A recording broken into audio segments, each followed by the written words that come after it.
Olá, good evening, boa noite. Estamos aqui reunidas para esse segundo encontro agora de 2024, continuando com as histórias do inglês, né? Na semana passada nós falamos a respeito do processo, né? Falamos do old, chamado Old English, e hoje a gente vai para um período que é o período da Idade Média.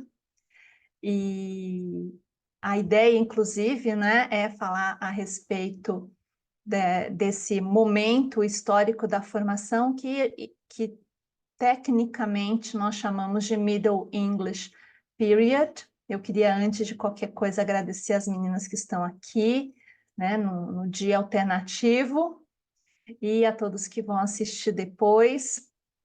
Deixa eu compartilhar com vocês o material.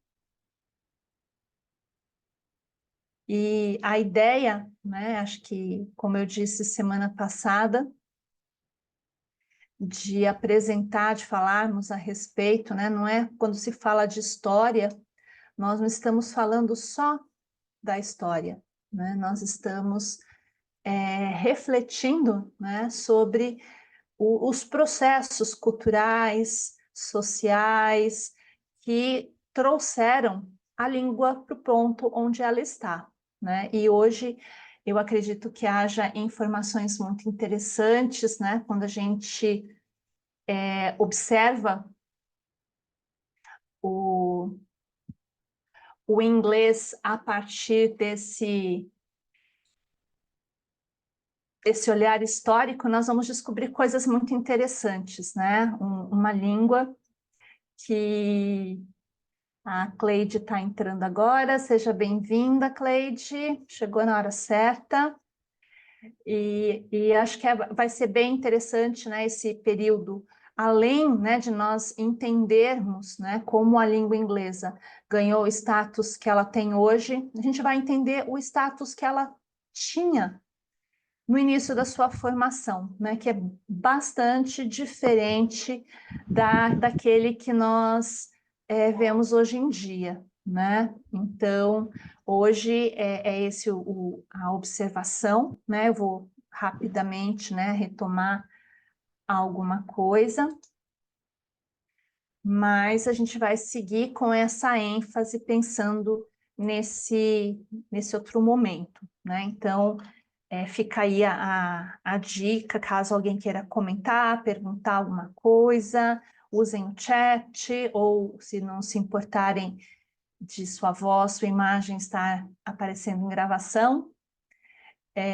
usem o microfone e a câmera, né? Fiquem à vontade, tá? Então, é muito mais uma apresentação do que uma aula, né? Como eu disse antes, esse é chamado tecnicamente, né, pela maioria dos livros dos historiadores que tratam dos períodos de formação da língua inglesa, esse é chamado de Middle English Period, que vai mais ou menos ali do ano 1100 até o ano de 1500, né? Uns 400 anos, que correspondem a uma ocupação bastante nova e importante na, na Inglaterra, né, nas Ilhas Britânicas, né? Só lembrando, né, que na semana passada nós vimos ali a salada russa, né, a combinação de povos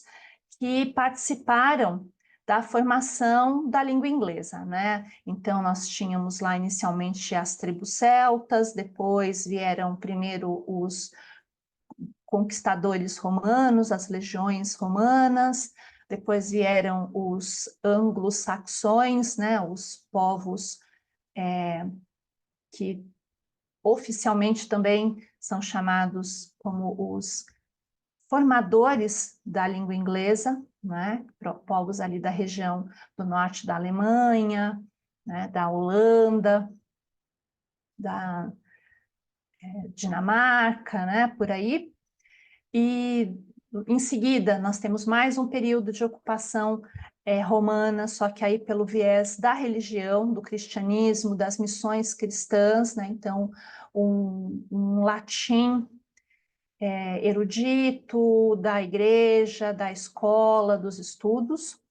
E nós terminamos a semana passada trazendo um outro grupo de conquistadores que foram os povos vikings, né? Aqueles que vieram das regiões mais ao norte da Europa e que também chegaram ali e ocuparam por bastante tempo uma parte significativa das Ilhas Britânicas, né? Principalmente essa parte que fica mais ali a leste, né? Mais próximo do continente europeu, né? Isso trouxe o quê?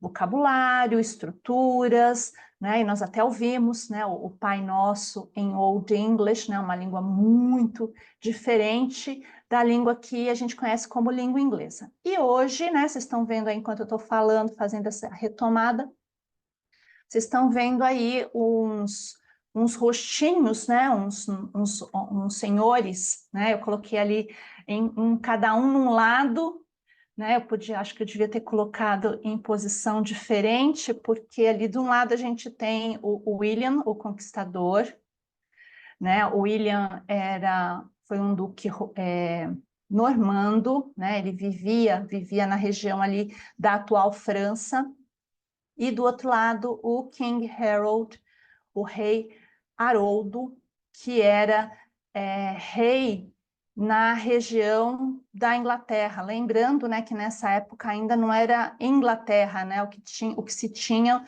eram feudos, né? As terras eram divididas em lotes, em pedaços de terra, né? Que eram distribuídos, né?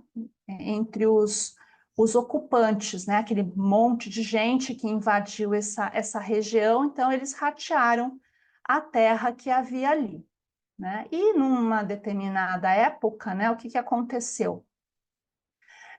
Houve, antes do rei Haroldo, né? Antes dele assumir o trono no seu feudo, ali ao sul, né? Da atual Inglaterra, havia um outro monarca, né? Que inclusive ele havia prometido após a sua morte e tal, que quem iria ficar com a região seria o William, né? Que vivia ali na região da França, que era normando. Quando a gente fala de normando, nós estamos falando de um povo, né, que ainda não são os franceses, tá? Eles são povos também que vieram mais do norte ali, né, são povos que vieram do norte da Europa e que ocupavam a região da atual França. Então, ainda era um francês em formação, tá? Enfim, né, o trono nesse feudo ficou disponível digamos assim, por herança seria do William, mas o Haroldo é que assumiu, né? Ele que ficou ali como rei da região. E o William não gostou nada dessa história. O que o William fez? Juntou seu exército, né? E aí tem um mapa aí no centro. Ele juntou o seu exército e cruzou o Canal da Mancha, né, um pouquinho mais para baixo ali, né, na parte um pouco mais larga, e invadiu a Inglaterra, né, que é a chamada Batalha de Hastings. Hastings é uma cidade que fica exatamente onde aconteceu a batalha. Deixa eu só pegar aqui um marcador só para mostrar aqui, ó. Então, Hastings é uma cidade aqui ao sul da Inglaterra. O William saiu aqui do norte da França, né? Aqui tem a França. Ele cruzou aqui com seus homens e houve essa batalha entre o William e o Harold, né? O Harold, seus filhos, seus súditos. E aqui tem uma tapeçaria bem interessante, porque ilustra mais ou menos o que aconteceu. O William chegou aqui com homens, cavalos, lanças, todos armados, né? Chegaram de barco, tal, né? E aportaram e encontraram seguidores do Harold, aqui a pé, de escudo.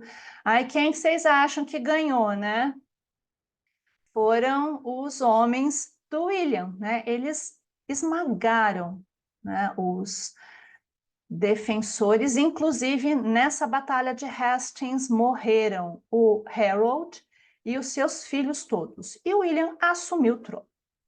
Assumiu o trono, ficou na região, mas ele não queria, na verdade, viver ali. Ele morava na França, né? Morava ali no continente. Ele voltou para o seu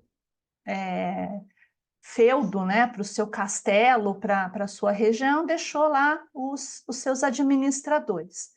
Né? Você fala, nossa, como as pessoas são más, né? Ela não quer ficar no lugar, mas, né? Enfim, é assim, sempre foi desse jeito, né? Mas o que interessa para a gente é o quê? Que essa batalha, né, a vitória de William na Inglaterra inaugura uma primeira fase que é de influência franco-normanda, tá? Então, a historinha que eu estou contando aqui para vocês é mais para a gente entender o que está acontecendo. Então, nós tínhamos lá aquela língua inglesa, Old English, né, que parecia algo muito diferente, né, de origem, influência celta, germânica, né, um pouco de latim, tal. Essa língua vai agora sofrer influência desse franco-normando, que vai dar origem a algo chamado de anglo-normando, né? Porque é uma língua que tem características muito mais do norte da Escandinávia do que do francês, tá? E a gente percebe isso pelas palavras que ingressaram no inglês a partir dessa época, né? Então, ali vocês estão vendo um quadro, né? O anglo-normando, que é originário do franco-normando, e para mostrar que essas palavras, elas vêm de uma língua que não é exatamente o francês, vai haver sim a influência do francês no inglês, mas não nesse primeiro momento, né, que entra esse idioma, né, como eu falei antes, que esse chamado franco-normando é uma língua francesa ainda em evolução, né? Então, ela tem ali as palavras que ingressaram no inglês, que são desse período, elas têm uma origem muito mais escandinava, né, muito mais nórdica, do que francesa, né? Então, a gente tem ali, por exemplo, a palavra wafer, né, o biscoito, né, que dá também origem ao waffle, né, que parece aquele favo de mel que a gente conhece, né? Wage, né, aposta, jogo, wait for, war, wardrobe, todas palavras que ingressaram no inglês nesse período, e todas elas, por característica, têm o W, né? O W, que é uma letra, né, que formou muitas palavras com origem normanda ou escandinava, e que mais tarde vai evoluir no francês para o G, né? Não vou ler, porque eu leio pessimamente mal em francês, então eu não vou pagar esse mico e deixar gravado, né? E ali à direita vocês têm as palavras equivalentes, as palavras variantes, que são do francês, né? Então a gente consegue perceber pelo período, né? Ou melhor, a gente percebe quando as palavras entraram, né? E a partir disso, a origem delas, né? Por conta disso, essa observação que é uma observação histórica, né? Sócio-histórica, na verdade, né? Então, a gente tem que levar isso em consideração, certo? Esse período também, ele é bastante interessante, a gente está ali na Idade Média, né? No início da Idade Média, a Idade Média dura por muito tempo, né? Na Europa. E uma coisa que marca grandemente a Idade Média, vamos falar um pouquinho de história, né? É essa pirâmide, lembram da pirâmide social? Então, os feudos, o que eles tinham, né? A Inglaterra também era recortada de cidades-estado, né? Cidades autônomas, né? Que muitas vezes guerreavam umas com as outras, né? Tinham rixas, tinham suas línguas, suas leis, seus monarcas. Então, ser rei não era ser rei da Inglaterra, era ser rei de ali da Saxônia, da Nortúmbria, né? E de vários outros lugares. E uma outra coisa que caracterizava era essa pirâmide social, né? Nós dizemos, né, que nessa época o inglês ou a Inglaterra, ela era um país trilingüe, né? E que de algum modo é ilustrado por essa pirâmide social. Lá embaixo estão vendo uma galera, né, um povo aqui, bastante gente. Então aqui embaixo a gente tem os peasants, né, que é a população, né, os súditos, né, são a ralé, os pobres, né, nossa, a classe baixa, né, então ali tinham os agricultores, os trabalhadores, né, o pessoal que trabalhava nos castelos, que trabalhava no campo, né, os pequeníssimos comerciantes, os produtores, né, rurais, assim, mas as pessoas simples, né, esses estão aqui na base da sociedade. Logo acima deles, nós temos os knights, né, são os cavaleiros, né, os nobres, né, nesse sentido, aqueles que estavam a serviço, os militares, né, que estavam a serviço para a proteção desse feudo, principalmente, né, depois tem os cruzados, tal. Aí, acima aqui, nós vamos ter os nobres, né, os duques, as damas, né, o clero também está aqui, né, tá aqui junto, e lá em cima, né, os reis, as rainhas, né? E o que que acontecia, né? Dentro dessa sociedade altamente estratificada, não havia grande intercâmbio social, né? Então, quem nascia nobre, quem nascia aqui da nobreza, do clero, casava-se, relacionava-se com quem era da nobreza, né? Os militares também, né? Ficavam ali no meio do caminho, né? Os pobres relacionavam só entre si.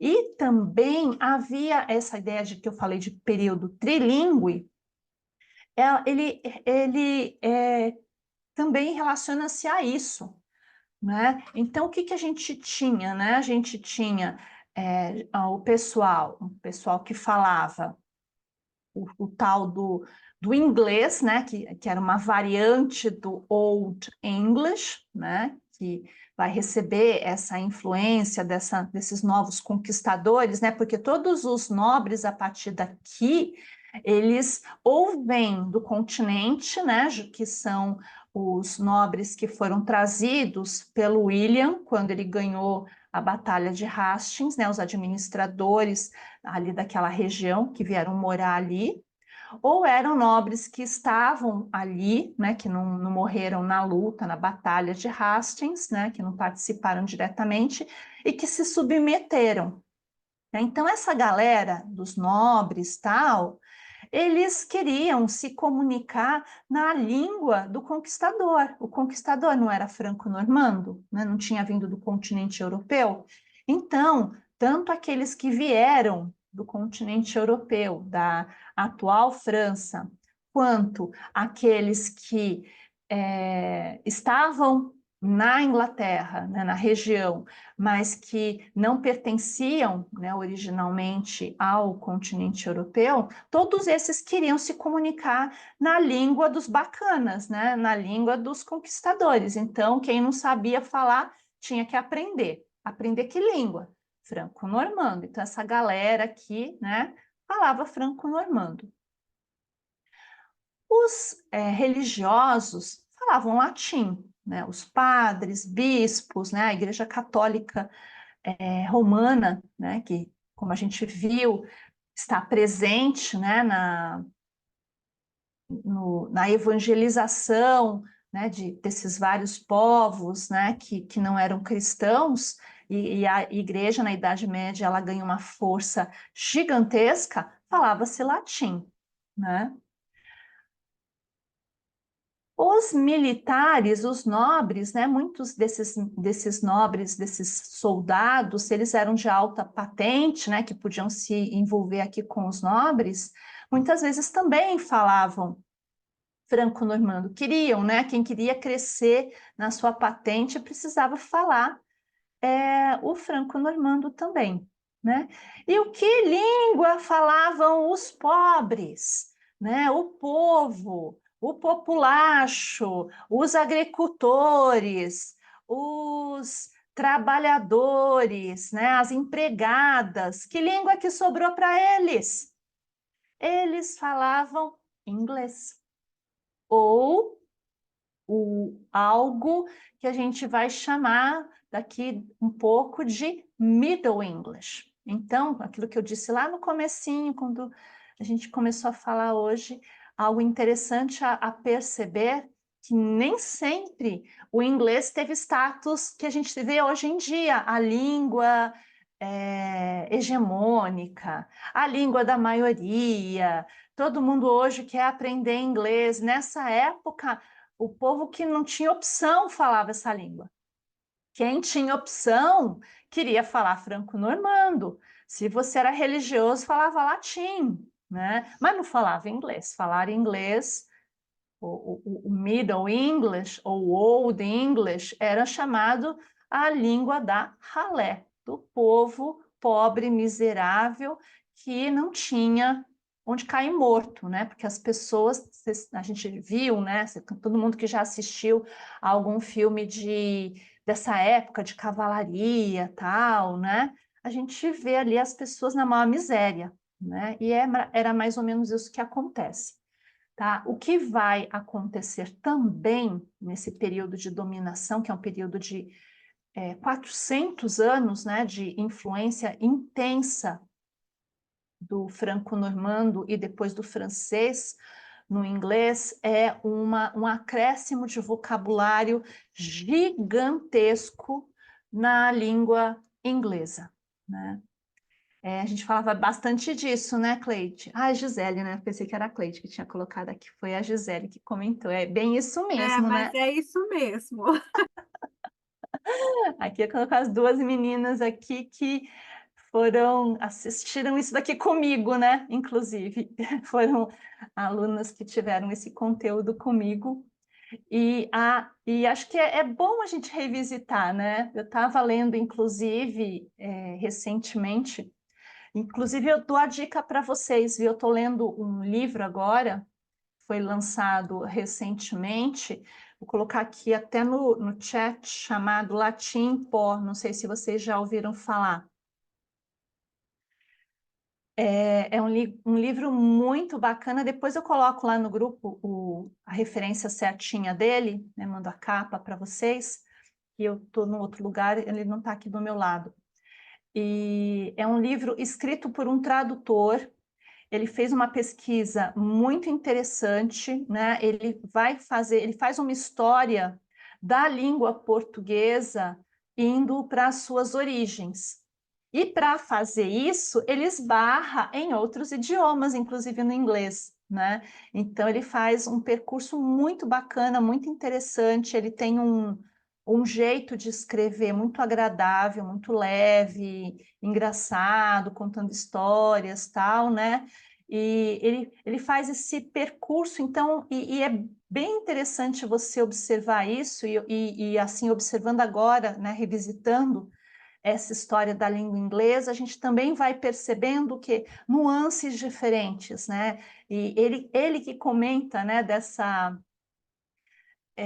essa síndrome de vira-lata, a gente fala do português, que o português tem uma síndrome de vira-lata, mas o inglês também na sua história, o inglês que a gente depois vai ter o inglês shakespeariano, tal, ele tem uma origem miserável. Ninguém queria falar o Middle English nessa época por opção. Ah, eu vou aprender tanta coisa legal nesse mundo, eu vou aprender Middle English, né? Sou lá um nobre normando, né? Vim lá da França, da região, né, de Paris, não, vou aprender, não, ninguém queria, gente, imagina, né, é língua de pobretão, né, então olha como as coisas, como as influências, e é isso que eu sempre disse, eu acho que hoje a gente tem mais argumento até para falar disso, o que nós chamamos de uma língua bonita ou feia não é a língua, é o indivíduo, né? A língua é uma representação, ela é uma exteriorização das pessoas que a usam. Então, quando a gente fala, que língua horrorosa, que língua miserável, que língua feia, que som, a gente não está falando da língua, a gente está falando do sujeito, das pessoas que usam, então é um jeito de afrontar, por isso que cada língua, ela deve ser valorizada porque ela é uma exteriorização das pessoas, né? Ela reproduz com maestria o que aquele povo é, né? Como seus hábitos culturais, como seus hábitos éticos, ela é essa representação, né? E não tem língua bonita ou feia, tem a língua que serve para o povo que dela faz uso, né? E voltando aqui, né? Então a gente observa tudo isso que esse período entrou um vocabulário muito grande na língua inglesa. Vocês estão vendo aí uma listinha, né? Do lado esquerdo, né? Então, aqui pegando à esquerda, nós temos palavras que são palavras de origem anglo-saxônica, tá? Então, quando eu falar de... Opa, desculpa. Quando eu falar de anglo-saxônico, eu estou falando de palavras do inglês, né, do inglês mesmo, né, das suas origens. E aqui, do outro lado, palavras que entraram pelo viés do franco-normando. Aqui desse lado a mesma coisa, né? Palavras de origem germânica e outras palavras de origem franco-normando, franco-normanda, algumas inclusive bastante parecidas, né? A gente também tem aqui o acréscimo de cognatos de palavras que têm grafia, som parecido com o português, porque o franco-normando, pensando que a gente está ali na região da França, ele também vai receber influências do latim, por outro viés, com outras características, mas também vai. E aqui a gente vai ter duas coisas interessantes acontecendo, que perduram até hoje, né? A maioria dessas palavras, então pegando aqui alguns verbos, né? As palavras de origem anglo-saxônica, né? As palavras da gema, né? O inglês raiz, vamos falar assim, elas são palavras normalmente muito mais usadas, porque existe um senso de identidade muito forte que vai surgir, né? Depois de um tempo, a gente daqui a pouquinho já vai falar disso, por enquanto ainda não, né? Então, são palavras que trazem a origem e que também são palavras de uso cotidiano, são palavras mais simples, palavras mais comuns. Do lado aqui das palavras que vêm por empréstimo do franco-normando, nós temos muitas palavras aqui, principalmente muitos verbos, que têm um tom de erudição, de sofisticação. Lembram que quem falava o franco-normando eram os nobres, né? Os que viviam ali, que já eram nobres, e aqueles que vieram trazidos depois da conquista na Batalha de Hastings, né? Então, quando você usa um verbo, I'll begin talking about something, você está usando palavras que são da essência do inglês. Quando eu falo assim, I'll commence, commence lembra até commence, né? Que parece francês. Sofistica, né? Fica mais erudito. Então, tem esse tom, né? Outras, né? Que é, por exemplo, o caso de blossom e flower, né? A gente já não... Isso se perdeu um pouco, mas principalmente com verbos, é muito mais comum as palavras que lembram mais o latim, elas seriam um pouco mais eruditas, um pouco mais sofisticadas, você não usar com tanta frequência, né? Se soar mais complexo, né? Uma outra coisa que também é desse período é a distinção de classes, que vai distinguir, né? Na época que nós vimos essa disciplina em sala de aula, eu até trouxe, né, um fragmento de Ivan Ioé, depois, acho que na apostila que eu disponibilizei para vocês tem, né, esse material. Mas algo interessante é pensar que dessa época também surgem, né, são utilizadas muitas palavras que vão dizer de onde essa pessoa veio, né? A pessoa que usa essa palavra, ela veio, né? Então vamos pensar, né? Nós tínhamos ali os castelos dos reis, dos nobres, tal, aquelas mansões gigantescas, né? E os nobres ficavam lá, né, curtindo a vida, caçando, guerreando, né, passeando e tudo mais. E tinha uma galera que trabalhava, né, que eram os trabalhadores, as empregadas, né, os que limpavam, né, os estábulos, e que matavam, cuidavam dos animais e assim por diante.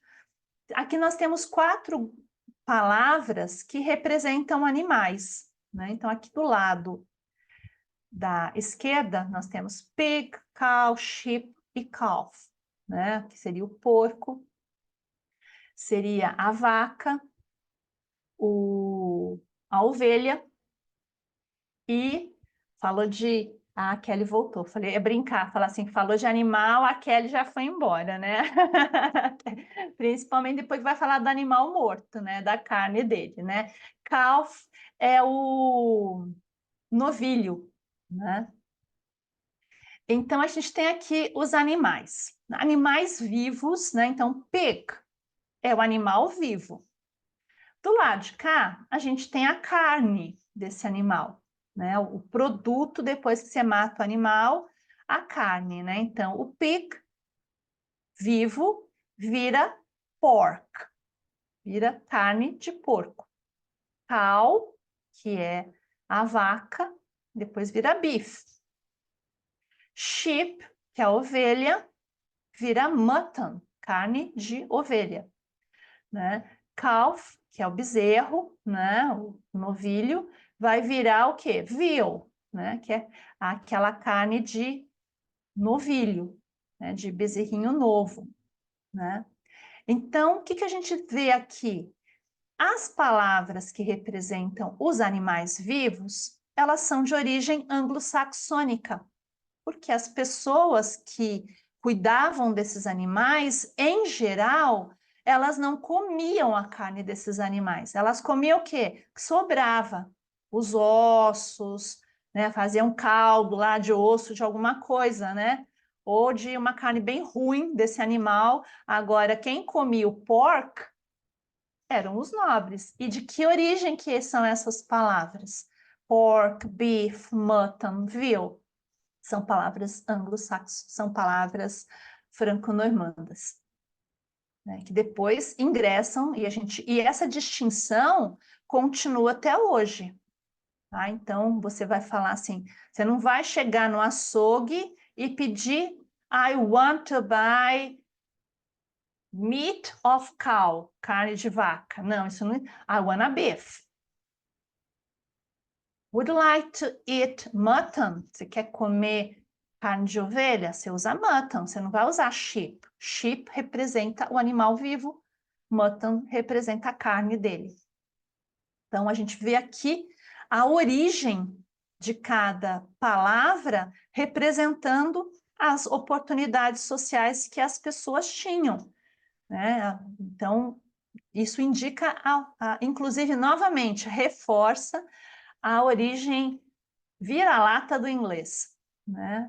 A origem que não é nem um pouco nobre, né? O inglês nessa época ainda não é uma língua nobre, né? E é bem interessante, né? Falar disso, pensar nisso, e a gente tem isso também, muitas vezes, palavras que são representativas de e que carregam consigo muito preconceito, preconceito novamente sociocultural, muito mais do que linguístico, né?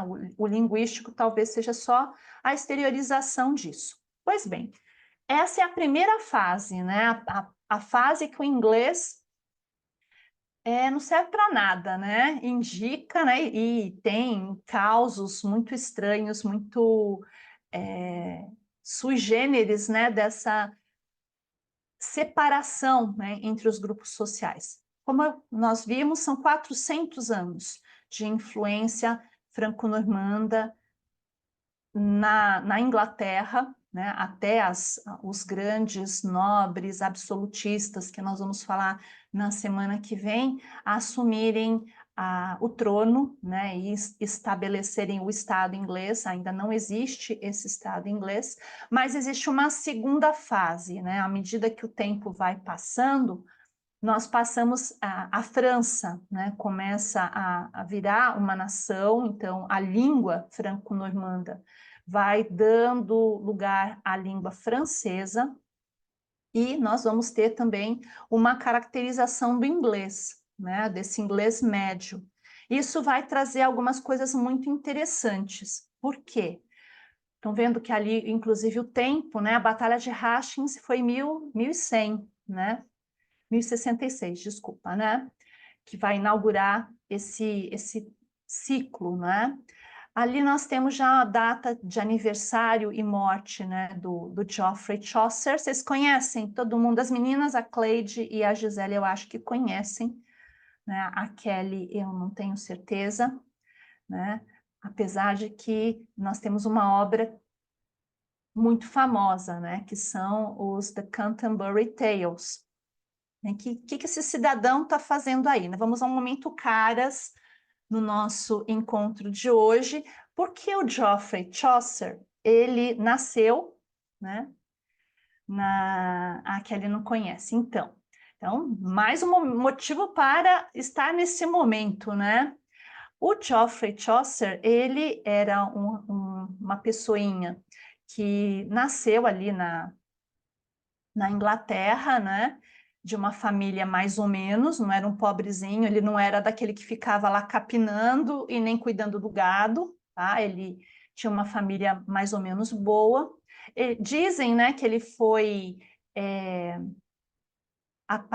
ele recebeu um padrinho, né, um nobre, o apadrinhou, né? Eu não lembro se era o rei agora, quem que era exatamente, mas era alguém muito importante. Ele teve oportunidade de estudar, ele foi para o continente europeu, ele foi para a Itália, foi para a França, estudou, né? Fez um monte de coisa e voltou, né, para a Inglaterra, e voltou com um espírito meio que libertário, tal, que queria ver o seu povo, né, livre e tudo mais, né? E aí ele foi um grande escritor, né, o Geoffrey Chaucer. O que ele resolve fazer? Ele resolve escrever fazer o livro da vida dele, né? Então ele vai chamar esse livro de Canterbury Tales. Ali do lado tem a imagem da igreja, que é da Cantuária, né? Se você traduzir, são os contos da Cantuária. Cantuária é uma região, né, da Inglaterra, que era uma região, nessa igreja dizem que estão os ossos de St. Thomas Becket, que foi um religioso que foi martirizado, tal, e aí os restos mortais dele estão nessa igreja, e nessa época em que ele viveu, né, que o Chaucer viveu, as pessoas faziam peregrinação, que nem mais ou menos hoje vão lá para Aparecida, aqui, né, aqui no Brasil, ou agora me fugiu ali onde eles vão lá na Espanha, que tem aquele lugar de peregrinação, que as pessoas vão a pé, vão de bicicleta, né, cumprem suas promessas, tal. Então, ele pegando esse enredo, né, da visita de peregrinos à Catedral de Canterbury, como que era? Essa época era uma época difícil, né, para as pessoas fazerem peregrinação, porque tinha muito ladrão, tinha muita... Parece hoje em dia o Brasil, né? Então, as pessoas não podiam ir sozinhas, o cidadãozinho não podia resolver, eu quero ir lá para Canterbury pagar a promessa, eu vou a pé sozinho. ele corria o risco de morrer, de ser assaltado, de baterem nele, de roubar tudo. Então, o que as pessoas faziam? Elas se reuniam, geralmente em tabernas, né, nesses lugares, às margens da estrada onde as pessoas se reuniam para fazer a caminhada, e elas esperavam juntar um grupo. Quando juntava um grupo, aí aquele grupo visitar a catedral, pagar sua promessa por uma questão de segurança. Então, pensando nisso, o Chaucer resolveu criar uma historinha, né? Na verdade, são várias histórias, os contos da Cantuária. É uma compilação de várias histórias, então, essencialmente, qual que é o enredo?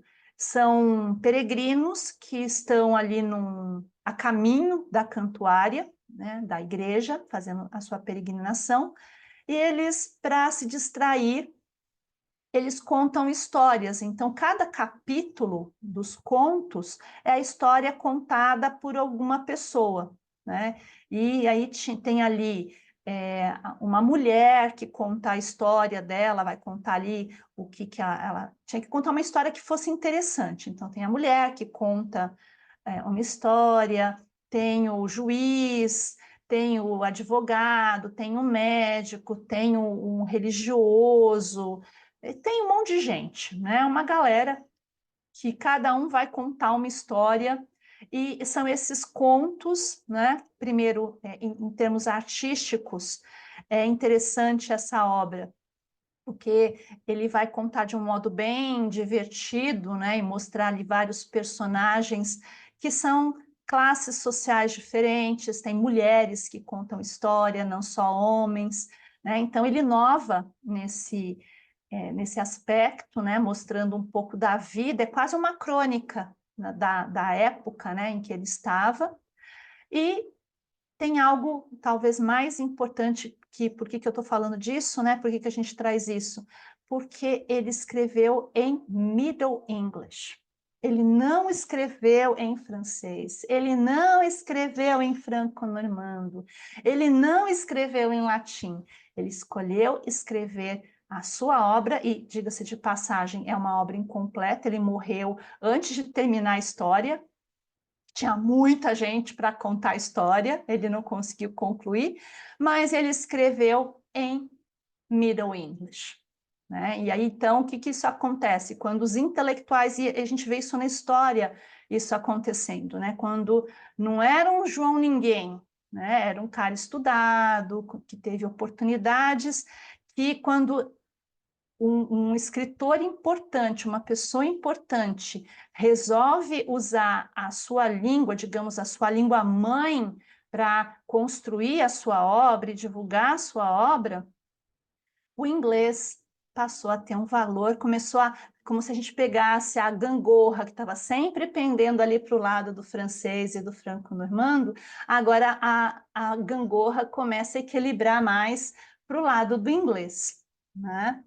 Também algo que é importante falar, Geoffrey Chaucer, apesar de não ser conhecido em círculos fora dos círculos literários, né? Então, a gente está falando aqui a Kelly, por exemplo, que não é da área de letras, não conhece, porque não estudou isso, não faz parte, né, do programa, do curso que ela fez, mas Geoffrey Chaucer é, depois de Shakespeare, o maior nome da literatura inglesa. Né? Então, a gente coloca lá, qual é o primeiro nome, o nome mais famoso da literatura inglesa? William Shakespeare, que a gente vai falar na semana que vem um pouco dele. Segundo nome, Geoffrey Chaucer. Né? Então, se você pega países de língua inglesa, né, quem gosta, né, só para citar, do Big Bang Theory, vocês conhecem o Big Bang Theory, né, a série? A Amy, né, a esposa, a namorada, a esposa do Sheldon, ela é apaixonada pelos The Canterbury Tales. O escritor favorito dela é o Geoffrey Chaucer. É uma coisa bem nerd mesmo, né? Então, que faz muito sentido no mundo da língua inglesa, né? Porque ele representa ali a valorização da cultura anglo-saxônica, né? Ele dá uma virada, uma guinada de chave imensa, né? Inaugurando esse período E aqui eu queria mostrar para vocês, só para vocês terem uma ideia de como que é, o que que era o som do Middle English. Esse daqui é um pedaço, porque é enorme. Os Contos da Cantuária é um livro gigantesco e eu vou dizer muito chato, muito difícil de ler, né? Porque ele é escrito em Middle English, vocês estão vendo aqui o comecinho, né? E eu vou colocar só um pedacinho do áudio, deem só uma olhadinha e ouçam os sons do Middle English. Deixa eu só ver se eu consigo aqui trocar para compartilhar o som também. Só um minutinho aqui que eu vou parar o compartilhamento e compartilhar agora com áudio. Que eu tinha esquecido de fazer isso. Vamos só ouvir, só para vocês perceberem o som que tem o Middle English, né? Que foi primeiro esse é o texto do Chaucer, tá? E agora é um áudio.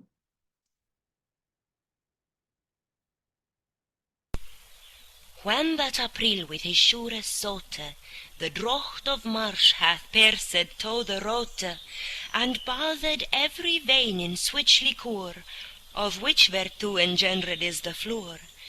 When Zephyrus eke, with his sweete breath, inspired hath in every holt and heath the tendre croppes, and the youngest sonne hath in the ram his halfe course ronne, and smale fooles maken melodie, that slepen all the nicht with open ear, so pricketh hem natuur in her courages. Then longen folk to go on pilgrimages, and Perceberam? Primeiro, eu acho que o som é muito mais próximo à leitura, e olhando, inclusive, o texto, é um pouco mais próximo ao inglês que a gente tem hoje. Mas, mesmo assim, ainda muito distante. Né? Inclusive, com sons que, não sei, para mim, lembram muito o italiano, lembram um pouco, às vezes, o alemão, né? O final das palavras, suta, ruta, esse ru parece um R que lembra um pouco italiano e um pouco espanhol.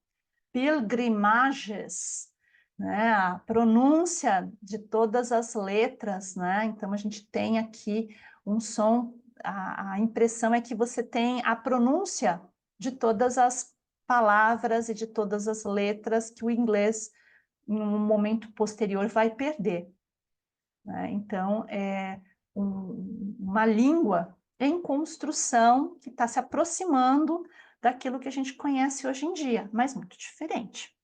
Né? Depois, se vocês quiserem ouvir, tem o áudio inteiro, é enorme, enorme, enorme. Opa!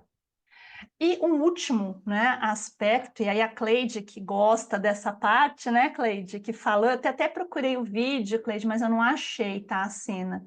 Eu só achei o filme inteiro, aí eu falei assim, agora eu não vou conseguir recortar, né? Que tem dois outros fatores, né, que vão marcar essa crescente valorização do inglês, ao mesmo tempo em que há uma desvalorização ou uma perda da importância do francês dentro da Bretanha, dentro da Inglaterra, né? E esses dois fatores que são concomitantes, né? Um deles é a Guerra dos 100 Anos, que durou um pouco mais que isso, né? Que vocês têm uma imagem com Joana d'Arc e tal, né? Que foi um período longuíssimo de guerra entre a Inglaterra, né? Nessa ânsia de separação, e França, né?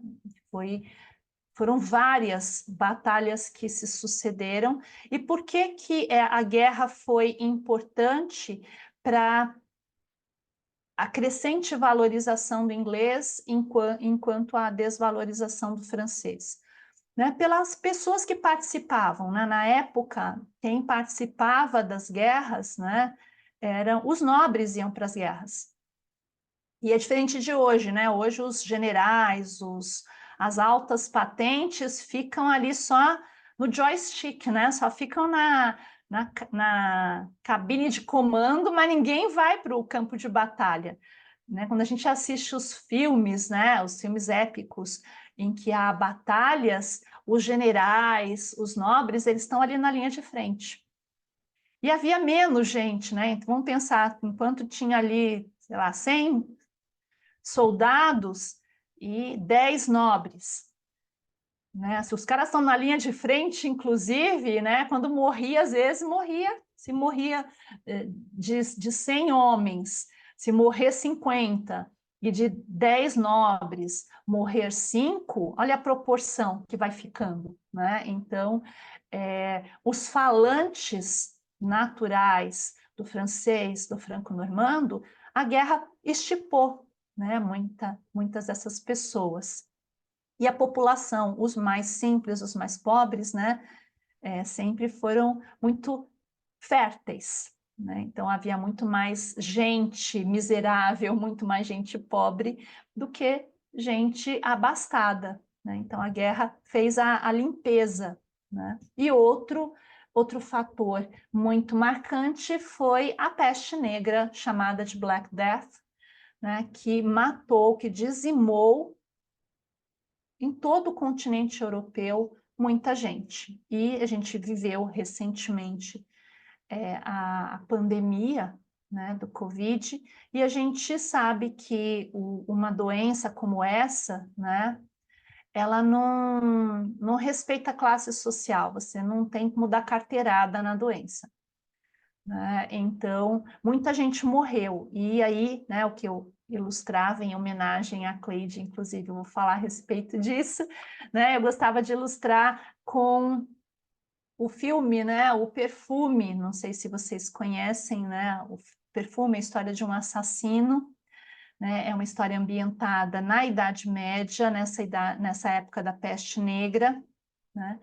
E a peste negra, ela foi causada por péssimas condições de higiene, né? E eu gostava de falar a respeito desse filme, que é um filme bastante forte, bastante interessante, porque a cena inicial, do nascimento, né, do assassino, né? A história dele vai ser sempre marcada pela tragédia das pessoas que estão próximas a ele, e começa pela história da mãe dele, né? A mãe dele é uma mulher pobre, simples, né? Ela está trabalhando lá no mercado, aqueles mercados ao ar livre, né? Ela vende peixe, né? Então mostra a mulher lá grávida de 9 meses, tal, vendendo peixe, aí começa a sentir as dores de parto, né? Se ela está sentindo que o bebê vai nascer, ela simplesmente se abaixa ali onde o hoje em dia, né? Vamos pensar numa barraca de peixe na feira, né? Você vai na barraca de peixe, tem aquele cheiro, né? E é tudo arrumadinho, tudo limpinho, os caras colocam refrigerado. Nessa época não tinha nada disso, né? E mesmo assim, você passa na barraca de peixe, já sabe que vem de peixe ali, né? Ou vem de frango, tem o cheiro, né? Você vê eles limpando, né? Então tem ali as escamas, né? Aquela coisa toda, né? E ela simplesmente se agacha para ter o bebê, onde tem os restos dos peixes ali, né? Aquela sujeira toda, é peixe, é sangue, é tripa, tudo mais, né? Então ela se agacha para ter um bebê, tem o bebê, ele nasce ali no meio daquela sujeira toda. Aí ela tem que tirar o cordão, cortar o cordão umbilical. O que que ela faz? Ah, cadê? Vamos esterilizar, bisturi? Nada, que nada. Pega a faca do peixe, aquela faca que ela estava limpando o peixe, e passa no cordão umbilical, corta o cordão umbilical e está resolvido, né? Nasceu, resolveu, tal. E assim, é uma cena muito chocante, muito forte. O filme é bastante forte, né? E que ilustra o que era. Imagina, numa condição dessa de higiene, é um prato cheio para realmente proliferação de doenças que dizimaram. Então, muita gente morreu, né? Inclusive nobres. Né? E esses dois fatores, né, somado a essa valorização que a gente viu literária, trouxeram o pêndulo que pendia favoravelmente ao francês por 4 séculos, vai trazendo esse pêndulo para o lado do inglês. Então, a língua vai deixando de ser, né, a língua da maioria miserável da população para agora ser a língua da literatura, né? Então, tenha fé, Cleide, realmente, eu acho que eu estou até com vontade de ver de novo esse filme, né? É porque, assim, ele é bem pesado, mas tem um elenco de peso, um elenco muito bom, né? Ali a Kelly fazendo comentário. Graças a Deus, os indígenas foram tudo, né? Senão nós estaríamos nessa muvuca aí, né? E nessa época em que a Europa, né? Que essa é a idade das trevas, né? Chamada de idade das trevas na Europa, pela sujeira, pela ignorância, né? Por tantas questões, por exemplo, o mundo dos árabes, né? O mundo muçulmano florescia com a matemática, né? Aqui os nossos indígenas nem sabiam da existência de nada disso, né? Viviam em paz e tranquilidade, felizes tomando banhinho no rio e tudo mais, né? Mas é entender isso, né? E tudo isso, é interessante a gente pensar, né, nessas questões. As coisas não vieram prontas, o inglês não veio pronto, hermeticamente fechado, limpinho, como muita gente às vezes quer fazer entender, né? As coisas, e é bom que a gente entenda isso, não é para desvalorizar o inglês, não é para falar mal, é simplesmente para a gente falar, ei, ei, ei, vem cá. Você está falando o quê? Você está achando o quê? Tá todo mundo, todos nós temos uma história, nem sempre uma história bonita, né? É que a gente às vezes, né, nós sempre nos desvalorizamos. Eu acho que isso ajuda a entender que as histórias são em alguns momentos muito parecidas. E ela não surge no vácuo, ela não surge do nada, né? E todos os povos têm muito do que se envergonhar, nós também temos muito do que se envergonhar e também muito do que se orgulhar, né? O saldo é isso que nós temos, e o que a gente vai fazer com ele, né? Eu acho que é isso que a gente precisa pensar, né? Acho que eu estou chegando já ao final, né, dessa minha mini apresentação, né? E eu queria deixar isso para vocês, né? Como é lógico que não é em aula, quando a gente viu isso, foi muito mais amplo, muito mais tempo, com muito mais detalhes, mas eu queria mostrar e talvez trazer esse viés de entender que a história precisa ser completa, né? Não vamos nem dourar a pílula que ela sempre foi linda e maravilhosa, e nem foi uma história deplorável. Todas as histórias, elas são um todo, e esse todo precisa ser dito para que faça sentido o que nós vivemos hoje em dia, não é verdade? Diga, Cleide. Não, eu tô aqui, né? A gente faz uma viagem no tempo, né? Como se a gente estivesse lá. Quem imagina, né, que o inglês, né, os ingleses na época da peste negra lidava com tanta sujeira, né? Igual a Kelly falou, ainda bem que a gente passou longe, muito longe.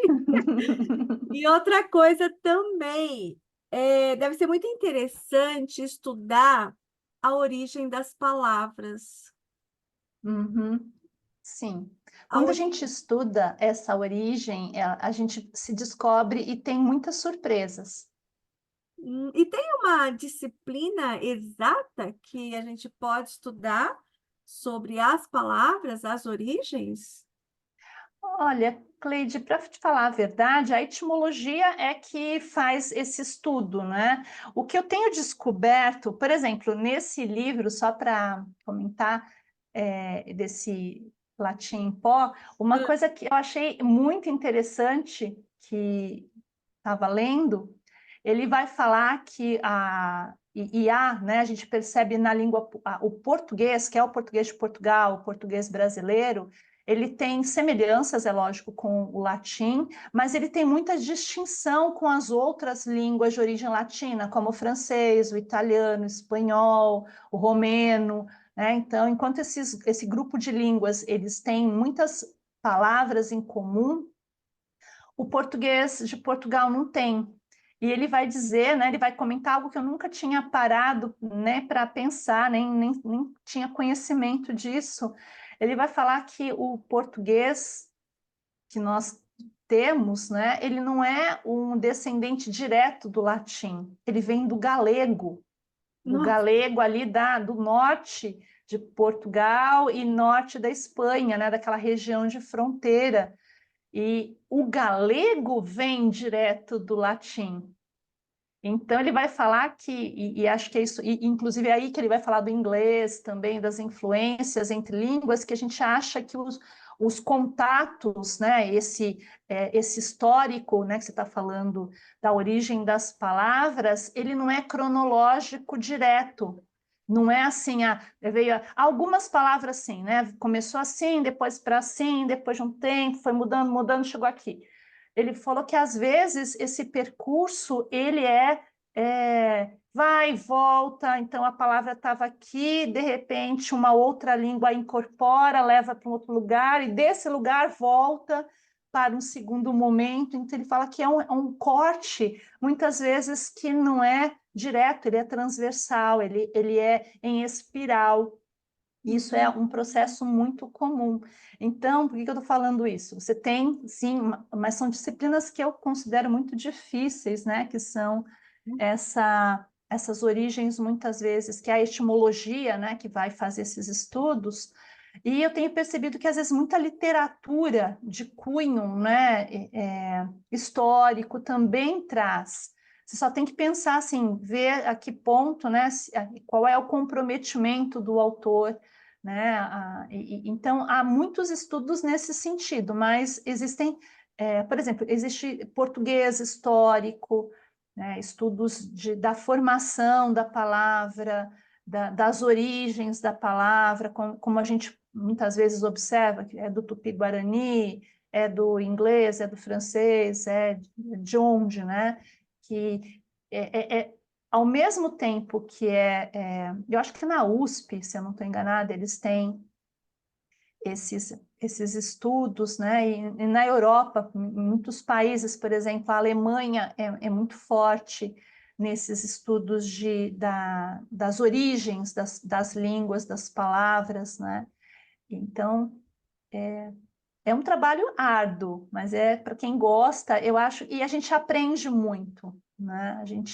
E eu acho que, inclusive, o que eu acho bacana, né, de estudar isso é de perceber a relação social. E essas relações, elas não estão simplesmente na origem, elas estão no momento em que essas palavras começam a circular, quem usa, para que usa, as relações de poder, né? Ela, como eu já falei hoje, acho que 2 vezes, vou falar a terceira, é a exteriorização de relações sociais, de relação de poder, é o julgar o falante e não o que ele diz, né? Isso enriquece. Isso nos faz observar, porque algumas expressões, né, eu sempre usava em sala de aula, já estou terminando, tá, meninas? Para não ocupar o tempo de vocês, mas eu não posso deixar de falar disso. Por que que a gente considera tão bonito a pronúncia norte-americana? Oh, that's my car. Né? E você acha lindo, e quero falar igual, e quero pronunciar esse R e tal, e você ri do caipira que fala carça. O R é o mesmo. Por que que você ri de quem fala carça e você não ri, você quer imitar quem fala car? Você não está rindo da forma do falar, você está rindo da pessoa e do que ela representa, e de onde você quer chegar.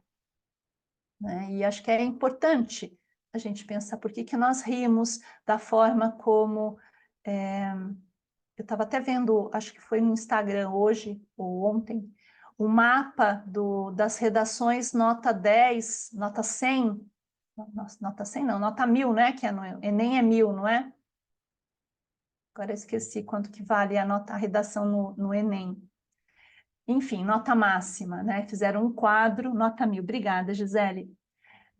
A proporção, qual é a região do Brasil que tem a maior proporção de notas 1000 no Enem? O que vocês acham?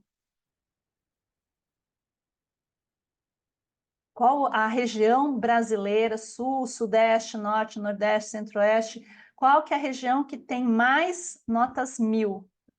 É o Nordeste. É o Nordeste, não é? É o Nordeste. E muita gente, né, e até há poucos anos aí, tinha gente falando, né, teve um cidadão uma vez, não é, que falou que se, lembram aquela história, se baiano fosse inteligente, berimbau tinha mais de uma corda? Né? Então, quando você ouve alguém, né, um brasileiro, fazendo esse tipo de comentário, né, e aí você vê dados, né, o Nordeste é um celeiro, e sempre foi um celeiro de grandes mentes, e ao mesmo tempo uma região extremamente ridicularizada, depreciada, né? Gente inteligente, e não estou dizendo que só lá que tenha, mas né, nós temos vendo que os exemplos, né, a própria literatura, saúde, quanta gente boa, importante, capaz, representativa veio das regiões do norte, do nordeste do nosso país, né? Então, é bom a gente desmistificar, às vezes olhando o outro, né? Você coloca o olhar lá na Inglaterra e você percebe muitas semelhanças e com procedimentos, com preconceitos. O preconceito linguístico, ele continua a existir, ele vai ganhando outros níveis, né? Exatamente, né, Gisele? Escolas exemplares, o Nordeste também está indo à frente na educação bilíngue, né, e educação bilíngue na rede pública, né, que eu acho extremamente importante. Então, valorizar, né, valorizar as pessoas, valorizar e entender, né, que, novamente, a gente está julgando não o sotaque, mas o que representa, porque você tem ali estereótipos do sucesso, né, o sucesso europeu, mas esse sucesso europeu foi construído com sangue, né, com ouro roubado, extraído aqui dos povos latino-americanos, inclusive dos nossos, né, das nossas riquezas. Né, e nós contemplamos e queremos ser esse exemplo. Nós nunca vamos ser, né, mas essa é a discussão para um outro momento. Meninas, agradeço muitíssimo a presença de vocês mais uma vez aqui nessa noite. Espero que tenha sido bacana, sido útil. Espero reencontrá-las e até a próxima, se Deus quiser. Até a próxima semana. Vamos falar de Shakespeare a semana que vem? Vamos falar de reis, rainhas e Shakespeare? Vamos, foi muito bom, viu? Muito obrigada. E é sempre bom Obrigada. aprender, né? Muito obrigada. Obrigada, Cleide, pela presença, pelo carinho. Obrigada, Gisele. Obrigada, Kelly. E todos vocês que vão assistir depois. Fiquem com Deus. Boa noite, bom descanso para vocês. Até mais.